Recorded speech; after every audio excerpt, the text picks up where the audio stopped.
going on, guys? Welcome into the Relay with Russ Dorsey.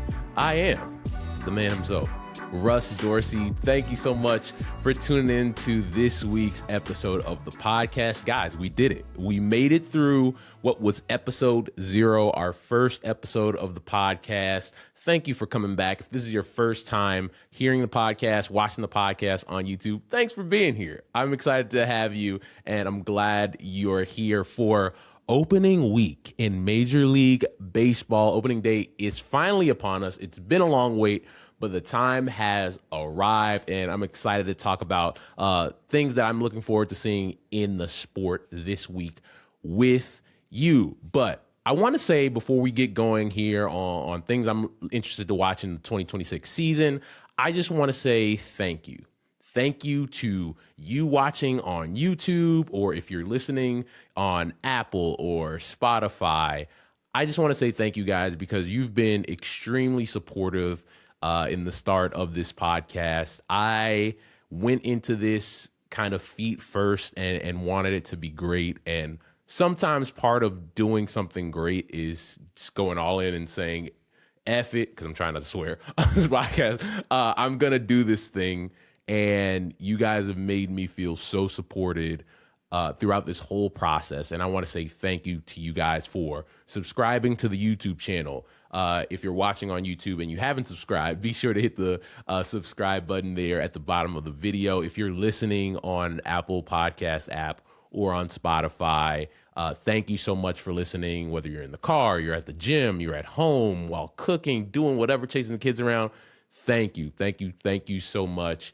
Be sure to follow the podcast on the Apple Podcast app or on Spotify. That makes sure ensures that you get the new episode of the podcast each and every week. But no, could not do this without you guys. It has been a wild first week of the pod, and I'm so excited that you guys have joined me on this journey. And if you're back for week 2, welcome back. We appreciate you for not saying this is one and done, because Russ is not one and done. We're going to come back each and every week. So thank you. All right, guys. Now that we have that out of the way, baseball's here, right? Games count. Spring training games are done, and you're about to watch whoever your favorite team is play games that matter in the standings as we make our trek to the World Series. There are so many different things that I'm excited about in Major League Baseball. There's so many different things I'm looking forward to watching this season.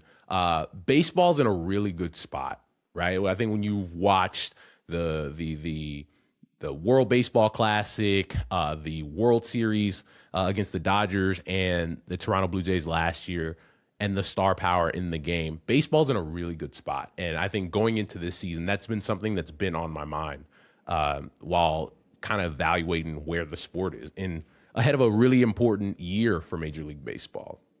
And so when I thought of what I wanted to talk about with you guys this week on the first week of the season, opening week, opening day, what do I want to tell you guys? Because look, I could talk to you guys for hours and hours and hours about the things I was excited for. But what I'm going to do this week is give you guys 3 storylines that I think that you should follow all season long. And the interesting thing about these 3 topics is all 3 play into each other one way or another. So the first storyline in 2026 that I want you to follow all year long, and I know this is going to rub some people the wrong way, but I do think it's very important. The success or failure of the 2026 Los Angeles Dodgers. Yes, you heard me right. The Dodgers are a big-time storyline for me in 2026. The Dodgers are coming off winning the World Series. We just mentioned it, against the Toronto Blue Jays in maybe one of the best World Series ever. Went to 7 games, went to extra innings. The star power, the drama, and ultimately the Dodgers beating the Blue Jays in Toronto in Game 7. I was there for every game, and guys, it was truly insane, but great baseball theater. And they were the first team to win back-to-back World Series in 25 years. And now, going into this year, they could be the first team to win 3 straight World Series since that same team, the New York Yankees from 1998 to 2000 that won 3 World Series championships in a row before being beaten by the Arizona Diamondbacks in 2001. But they went to 4 straight. That was honestly amazing. I don't know if we're going to see that again. But the Dodgers go into this season. Well, let's back up a little bit. They went into the offseason after winning the World Series, and you looked at that team and said, man, this team was so talented. You know all the money they spent on the roster. They have the best player in the world in Shohei Ohtani. You have Hall of Famers all around the diamond, and Freddie Freeman and Mookie Betts and Will Smith behind the plate. You bring in Blake Snell. You have Tyler Glasnow on the mound. You go out and get a young Japanese phenom in Roki Sasaki. And you could still look at the roster and say, man, this team still has some holes. So what do?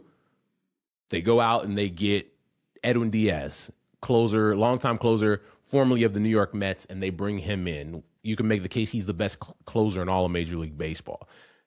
Throughout the Dodgers' success over the last, let's call it 4 to 7 years, the one area where you could say they've had a hole has been in their bullpen, right? Like ever since Kenley Jansen left the Dodgers, they've been looking for that guy that was automatic in the 9th inning. Like I think Blake Trinan, when he's healthy, especially 3-4 years ago, like he was still a great option for them, but wasn't necessarily that guy that you said, all right, this is the guy we want to get 40 saves down the stretch. And now they have a guy in the back end in Edwin Diaz that can definitely be that guy where you look up and you're like, okay, it's 9th inning, Dodgers are up. Uh-oh, here comes Edwin Diaz. That is going to be a sight to behold. And I think it's going to make a team that was already really, really good even better.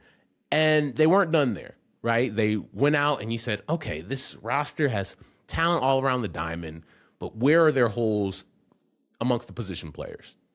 And you say, maybe the corner outfield. I know they have Teoscar out there and Andy Pages and, Kike moves around the diamond for them, but they don't have like that guy in left field or in right field. And what do? They were just, this is what the Dodgers do. They just waited and then they waited and they were waiting in the grass like a lion about to pounce on a gazelle. And boom, you wake up one morning and you're like, Kyle Tucker, the biggest free agent out there this past offseason, signs a massive deal with the Los Angeles Dodgers that fills that corner outfield void.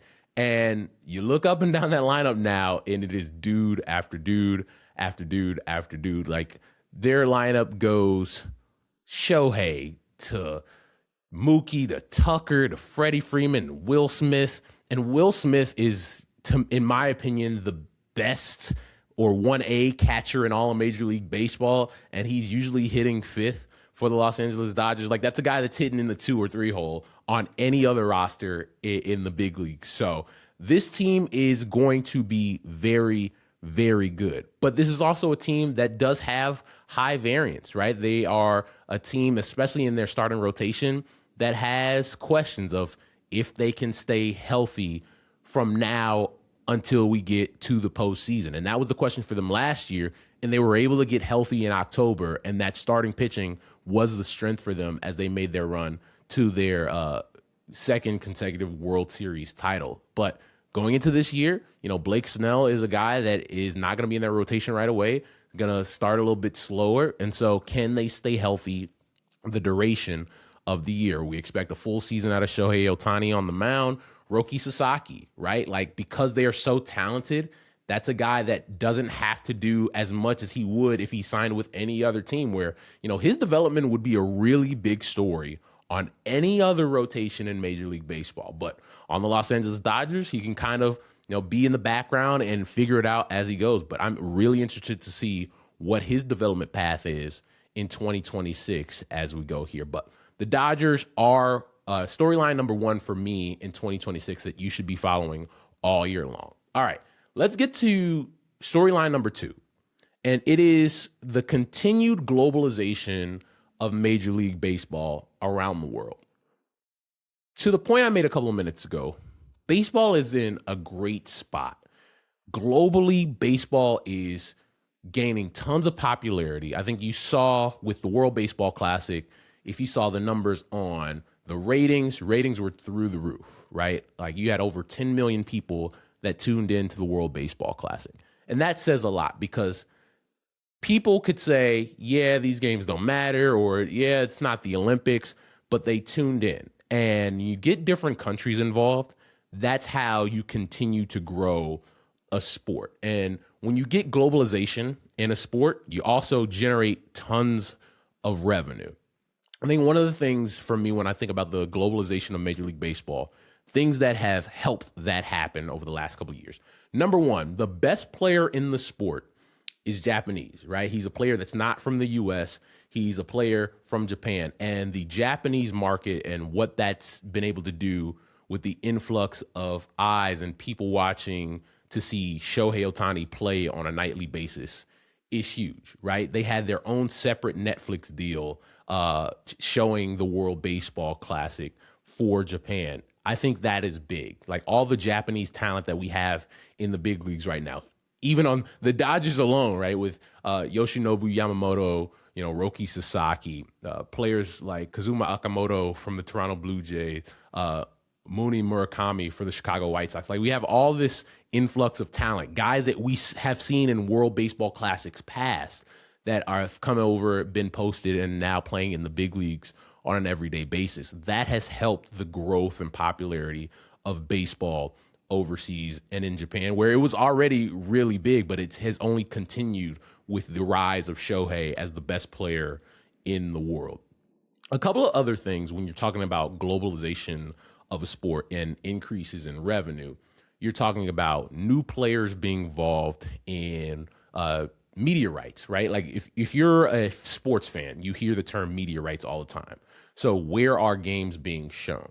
And you think of where the big checks come from. It comes from those national TV deals. So if you're thinking about Major League Baseball, you have ESPN that's still involved, right? They don't have as big of a chunk of the pie as they used to have, but they're still a major player. You have Turner Sports that's still involved, and TNT still showing games in the postseason. You have a new player or a returning player, big-time legacy media company, NBC, coming in to do Sunday Night Baseball.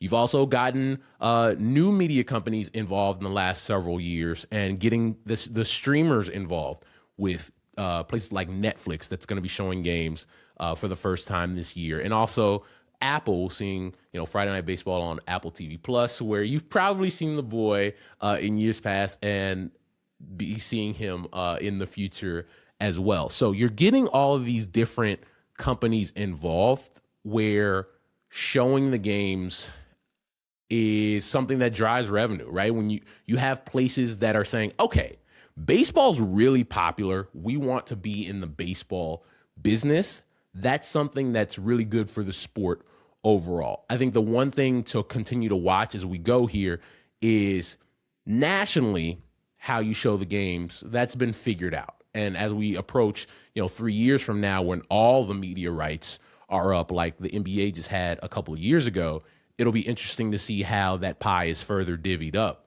But getting this RSN situation figured out where fans can watch games in their cities and beyond, that's something that is we're going to have to watch here over the next year plus. As the league has kind of taken over a lot of the broadcasting duties for a lot of these teams over, the majority of the teams in Major League Baseball right now are, being controlled by the league themselves. And as we move forward here, that might be the future where the league controls the broadcasting of all the teams locally and beyond. But you have a lot of teams that have their own media deals. Obviously, going back to the Dodgers, that their deal is pretty sweet. And as some of these bigger teams are going to say, hey, does it behoove us to give up our media rights where we would be, pulling up the rest of the teams? That's something that we'll have to wait and see on. But that's something that I've been watching, and I think you should continue to watch, the globalization of baseball around the globe and how it's continued to expand in popularity. Don't let anybody fool you. We should be covering baseball more, not less, because the game is only growing more people are going to the ballpark, more people are watching on TV, and that's because of you. You person at home watching on YouTube, or if you're listening, you care about the game of baseball. That's why you're even listening or watching this podcast, because you care about baseball. And the more fans care about baseball, the more it means for you, for access to things, places you can watch, places you can read stories. It's great for the industry overall. But and from somebody that works in this business and needs fan support as a reporter, as somebody who's on air, like, I appreciate that people are watching baseball more and more, because the game is in a really great place. Like, for all the reasons I mentioned, but also like the star power in the game right now, the young star power in the game right now. We were in this weird window where, outside of Mike Trout, you didn't have as many young stars as we've seen, but in the last 3-4 years, you have so many talented players, guys like Aaron Judge, Shohei Ohtani, Bobby Witt Jr., Jose Ramirez. You have, Tarek Skubal and Paul Skeens on the pitching side that are as good as it gets. I could list 12 other guys, Ronald Acuna Jr., just Juan Soto, guy after guy after guy, that are generational type of talents that we have in the game right now, and many of whom are not from the States, which only further helps that continued globalization of Major League Baseball. So that is number 2. And number 3 also plays in with the first 2. We are now in the countdown to the expiration of the current collective bargaining agreement between Major League Baseball and the Major League Baseball Players Association. I know a lot of people for the last several years have been kind of waiting for 2026 and kind of preparing for what the end of this season would be on December 1st when that CBA expires. And look, our industry, there's a lot of people that are nervous about it for a lot of different reasons, because, if we get to a point when the CBA expires and you have both sides that are figuring, okay, there's going to have to be a work stoppage to figure this thing out. The thing about a work stoppage is nobody knows when that ends, right? Like, you've just seen it in the WNBA. Like, nobody knew how long that would last. In baseball, we kind of saw it a little bit a couple of years ago in 2022, had a work stoppage and, missed a couple of weeks of spring training, but the season ultimately started on time. This time around, I think both sides are a little bit more entrenched. I think both sides feel like they gave up a lot the last time around. Players feel that way. Obviously, owners in the league feels that way. And as great as we just talked about baseball being, right, in terms of the star power, the fact that people are watching games, the fact that people are going to games, and the fact that the product itself is in a great space, there are a lot of things that have to be figured out between December 1st, 2026 and the start of the 2027 season, whenever that is. And that leaves baseball in a weird place, because we're going into a season that we should be, as an industry, you as a fan, really excited about. But there's this weird cloud hanging over everything of, when is baseball going to happen when this season is done? And nobody really has the answer to that. And so, that's something that we're going to have to wait and see on. There's going to be plenty of reporting that happens over the next 6 to 7 months on what happens in Major League Baseball. You're going to probably hear a lot of things come out from both sides, even throughout the course of the season, of, what owners are planning to talk about and what players are planning to push back against and what their talking points are.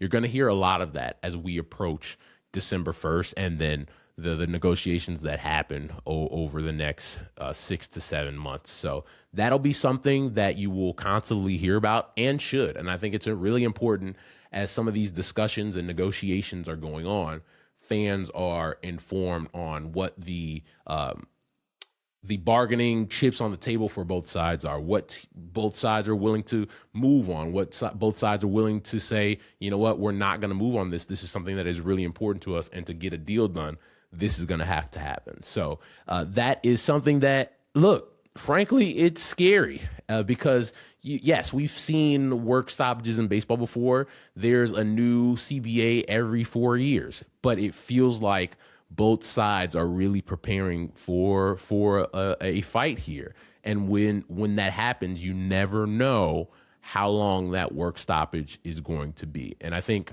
the side that people don't always think about is where the business goes. And I'm speaking as a person in media.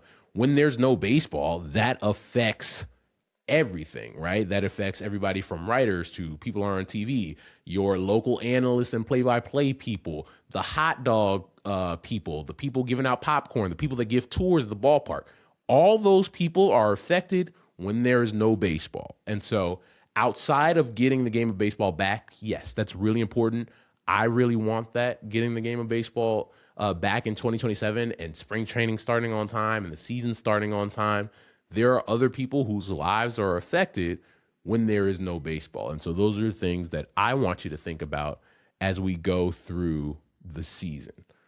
All right, now that we have those 3 storylines done, here are some guys that I want you to keep an eye on this year. I could give you a list of names. I'm just going to give you 2 guys that I'm saying, if you had to buy stock in a guy, you should put it into these players because I think so highly of them.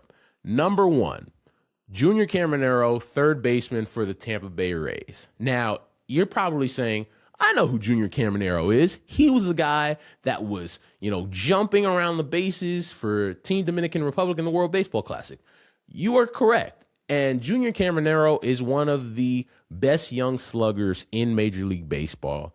Last season, in his age 21 season for the Tampa Bay Rays, hit 45 home runs. Let me repeat.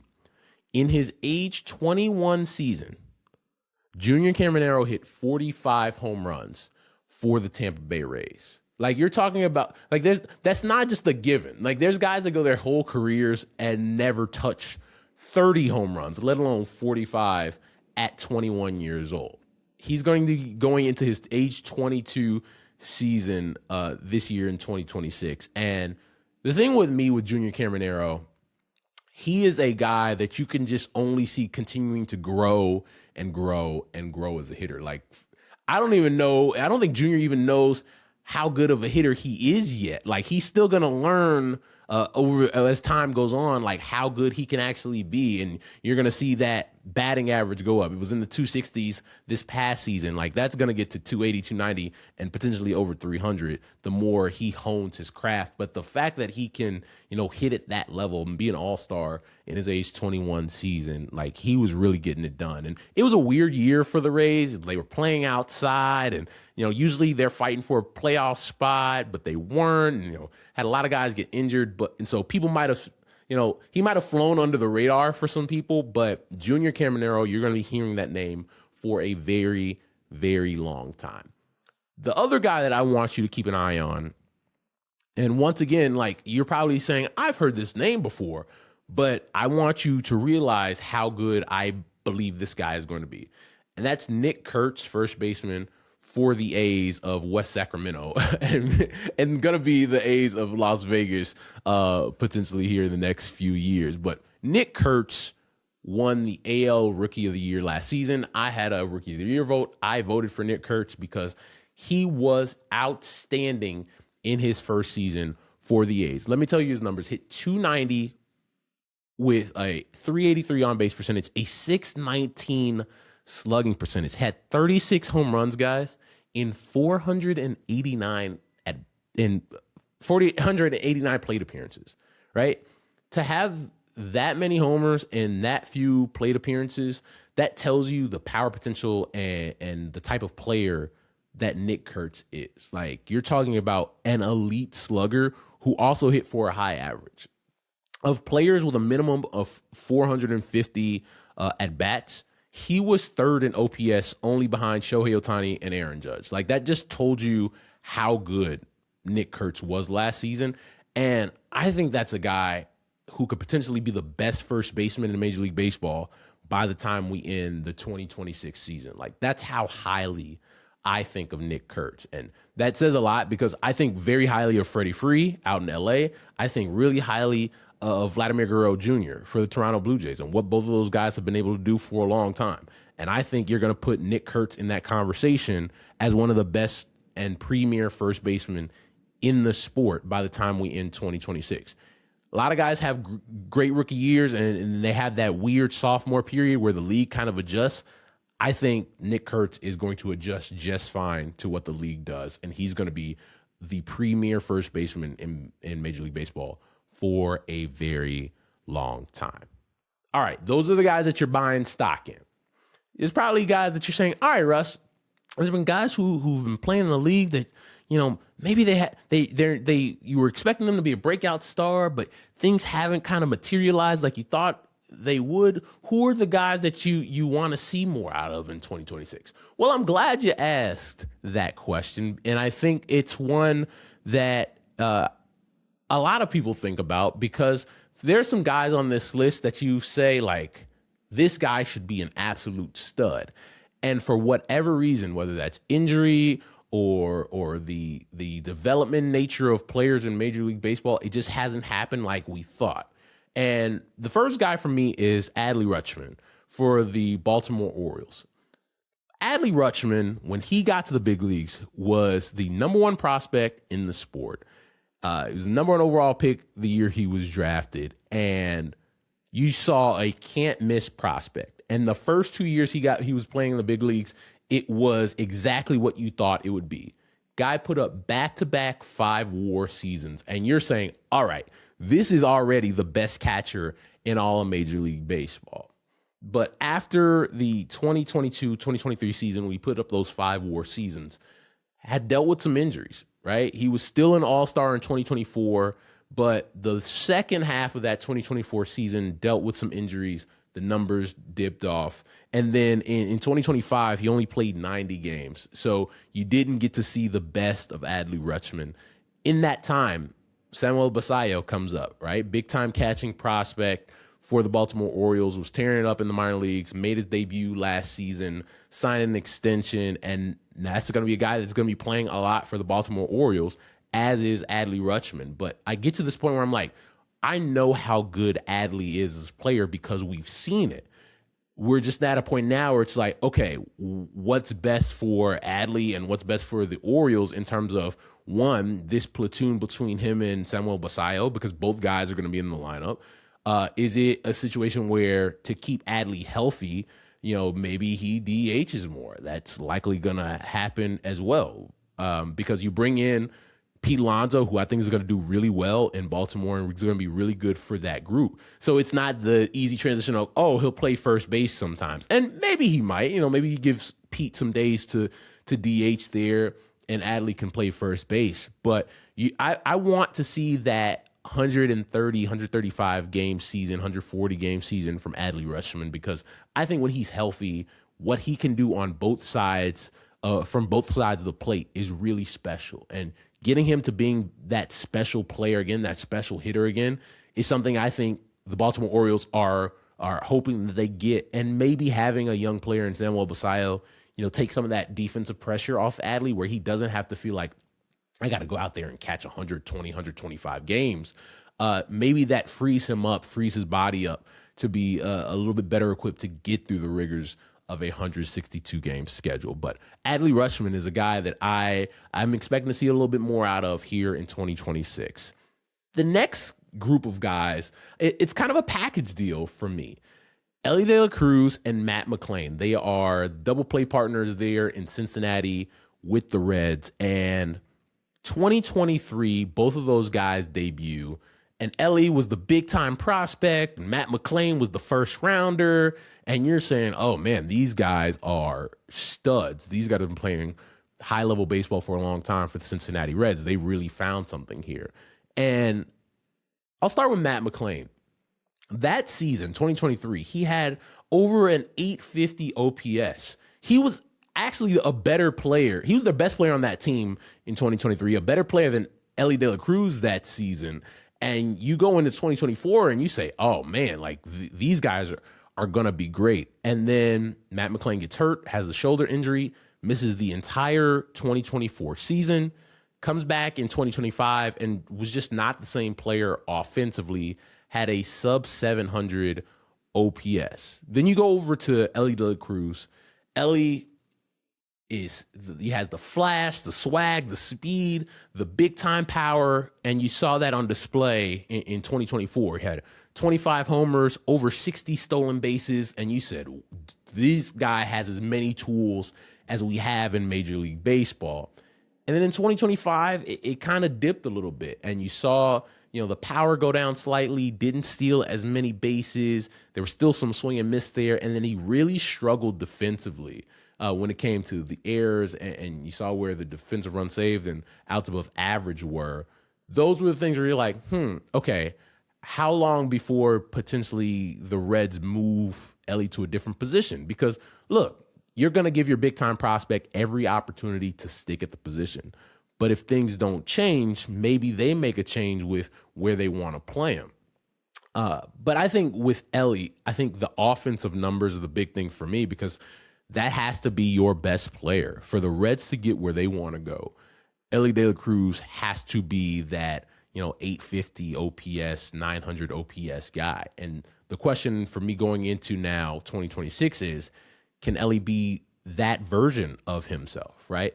I don't think a sub 800 Elly De La Cruz is going to get the Reds where they need to go. And I don't want to be unfair in saying that, but I think the Reds would tell you, hey, we need Elly to be a superstar if we want to get where we want to go, because he has superstar abilities. Like, we've seen superstar traits from him, but it's now putting it together, in his third full season in the big leagues this year. But same thing with Matt McLain. I think Matt McLain has the ability to be a really, really dynamic power. He's not a huge guy, but he has big time power in there. He has speed in there. And with what he can do defensively at second base, that's a really strong player. So those two guys up the middle for the Cincinnati Reds, if they're able to get back to, what they were a couple of seasons ago, the Reds have a really good opportunity to do some things in the NL Central and maybe in that wild card race. Last guy for me, also sticking in the NL Central, Oneil Cruz of the Pittsburgh Pirates. When you talk about tools, I know with Elly De La Cruz, we have this conversation a lot, but Oneil Cruz has the crazy power. You're talking about, 40 home run potential. He has the crazy exit velocities, hitting homers 115, 118, 120 off the bat. Ball just flies. Also has crazy speed. He's 6'7" and is flying 90 feet down the first base line when he gets on the move. And just hasn't been able to put all the pieces together. And it's a guy that you're saying, okay, how long has Oneil Cruz been in the big leagues? This is only his fourth full season this year going into 2026. And, he had the injury after in his second year where, he had to come back after that. He took a year and took some time to get back, and he's playing shortstop. And then last year he becomes a full-time center fielder.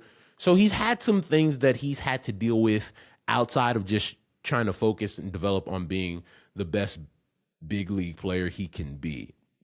But going into this season, having the year playing center field under his belt now, you want to see Oneil Cruz start to put some of those tools together, because the Pittsburgh Pirates have the type of team where it's like, okay, they can do some things. Like, they might surprise some people and win some more games than we've seen them win in the last several seasons, and what they're able to do with their starting pitching, with Paul Skeens coming off an NL Cy Young Award in his second season.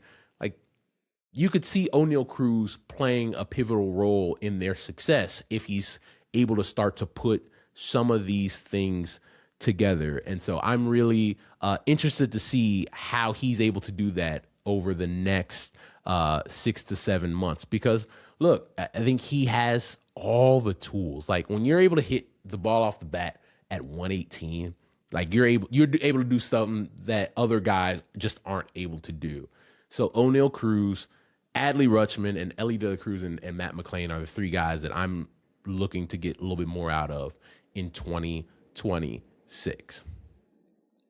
All right, before we get to the thank yous and I get you guys out of here, I have a couple of quick hitters just because I know the season's about to start and everybody loves predictions and things like that. I personally hate predictions because it's like baseball is so high variance, and like y'all know how y'all gonna come back and be like, Russ, you said that this guy was gonna be good and he was booty. Yes, I get it. But I think it'll be a fun one. I got some quick hitters. So I'm going to do MVP, Cy Young, and my Rookie of the Year predictions.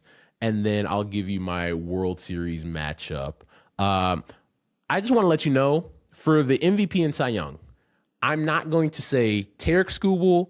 I'm not going to say Paul Skeens. I'm not going to say Shohei Ohtani, and I'm not going to say Aaron Judge. And here's why. If all four of those guys are healthy, they are all the front runners for their individual awards, right? Like, it's going to be hard to beat Shohei when he's healthy. It's going to be hard to beat Aaron Judge when he's healthy. And it's going to be hard to beat Skeens and Skubal when they're healthy, right? They're going to be the front runners. But outside of those guys, these are the guys that I'm saying could be the guy. So AL MVP, I'm going to go with Bobby Witt Jr. NL MVP, I'm going to go with Juan Soto in his second year with the New York Mets. Mets did a lot this offseason, and for them to get where they want to go, Juan Soto is going to have to be the version of Juan Soto that they expected when they signed him to the largest contract in professional sports history. All right, Cy Young.